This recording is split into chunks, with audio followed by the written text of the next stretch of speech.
إن الذين يدنسون المصحف الكريم كتاب الله فجر غادرون.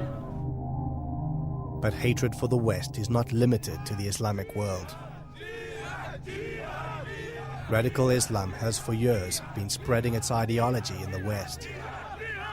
This jihad rally is taking place on the streets of London.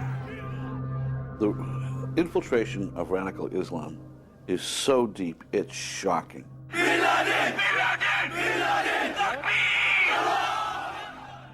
And everyone's in denial about it. The minute you say, oh, this is an extremist group, you know, all of a sudden it's, oh, you're not being politically correct. You have al-Muhajirun, who's an open-fledged terrorist entity, speaking out on the streets, calling for Muslims to jihad against Britain. UK, you will pay! UK, you will pay! Bomb USA! Bomb USA! Bomb UK! Bomb UK! UK, you will pay! UK, you will pay! We've been infiltrated by people who want the Quran to replace our constitution.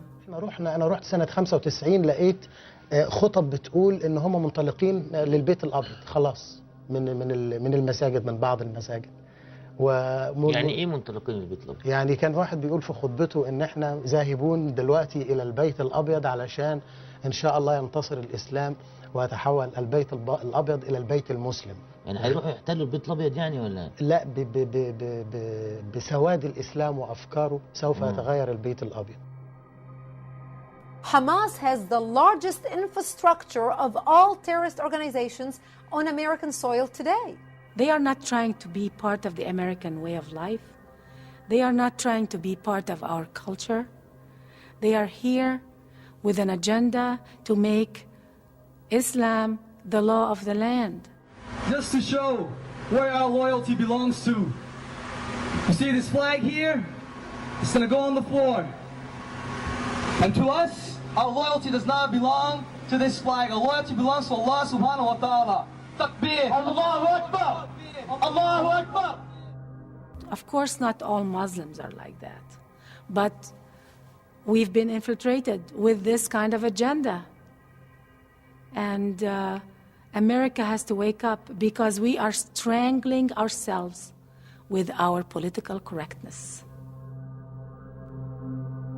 There is tremendous deception in terms of saying one thing publicly and another thing privately. Yasser Arafat obviously was the master of this dual agenda in terms of openly supporting pluralism or nonviolence or condemning terrorism. I condemned completely these terrorist activities. But then secretly or behind closed doors supporting it. Sometimes you would find a Muslim who appears to be moderate. We were the first, as you may remember, post-September the 11th, who said that the actions of flying planes full of innocent civilians into buildings is not legitimate. But in his deeds, he's not as moderate as he is. We are here to talk about the Magnificent 19. Those who 2 years ago today split the world into two camps, into the camp of Islam and the camp of non-Islam or kufr. Those who revived the obligation of jihad worldwide. The Magnificent 19, they were praising the hijackers, celebrating the attacks on New York. The deception is so high and so successful that I'm afraid we're losing the battle. In order to expose British terror groups like Al-Muhajirun and supporters of Sharia, Glenn Genvey collaborated with Jonathan Galt and acquired recordings of the group's meetings held in London mosques.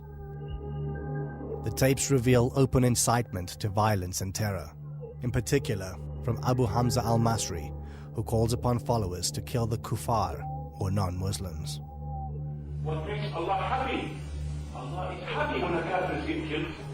Abu Hamza, in one of the clips, is talking about the word kufar, that if you are not a Muslim and you live in a Muslim land, you are like a cow. That's his word. You see, the Islamic rule, if a kafir goes into a Muslim country and he's walking by, he's like a cow going, anybody could take him. That is the Islamic rule, and this is the opinion of the fuqaha. It's not my opinion. If you read the books of jihad, you'll see. You can take him to market You can sell him. Kafir is walking by. He went inside. You catch him. What are you doing here? Then he's a boot. You can sell him the market. You can kill him. If Muslims cannot take them to and sell them in the market, then you just kill them. It's okay. Hamza's a speaker. He brainwashes people. He gets funding. He sends them to commit murder abroad. Al-Mujahirun is a UK-based Islamic pressure group with offices in Pakistan. 25-year-old Abdul Salam grew up in London's Brick Lane. Now he's a recruiter for the Taliban. What's your involvement in recruiting and training young British Muslims? Well, the Muslims from Britain, there's hundreds of them that come over from Britain to Pakistan or Afghanistan. And what we do is we supply them with weapons, clothing, we feed them, we shelter them. Yeah, I'm British born, British bred. Are you willing to kill British soldiers? I'm willing to kill British soldiers simply because of the fact that they're engaging in a war that is against my brethren. The links from the UK go abroad and back. This is what makes it a global problem. If you take the London bombings, the bombers were from Britain. They were from the city of Leeds, a 2-hour drive north of London. British Muslims, but British. I and thousands like me have forsaken everything for what we believe. We are at war and I'm a soldier. Now you too will taste the reality of this situation. We are living with them. They are here. They're not outside our borders, they are here. So when you ask, is radical Islam a threat to Europe? Of course it is, because you find this large and growing minority population that is growing more and more radical and rejects more and more blatantly, overtly, and stridently the societies in which they operate. They are using our laws against us. They are using our democracy against us. And they know it. They know exactly what they're doing. When you think just from a military perspective, forgetting everything else, the September 11th hijackers trained for their mission to attack the United States inside the United States of America. That is something unbelievable. Here, these 19 Arab Islamic fundamentalists come to the United States, dress like Americans, get American driver's license, register in American flight schools, and in American flight schools, they learn how to destroy the World Trade Center with American jetliners.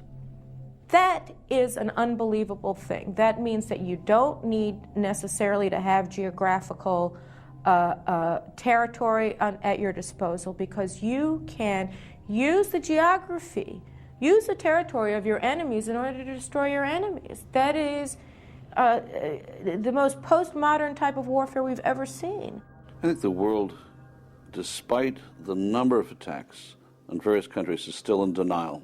They don't want to believe that someone has declared war on them.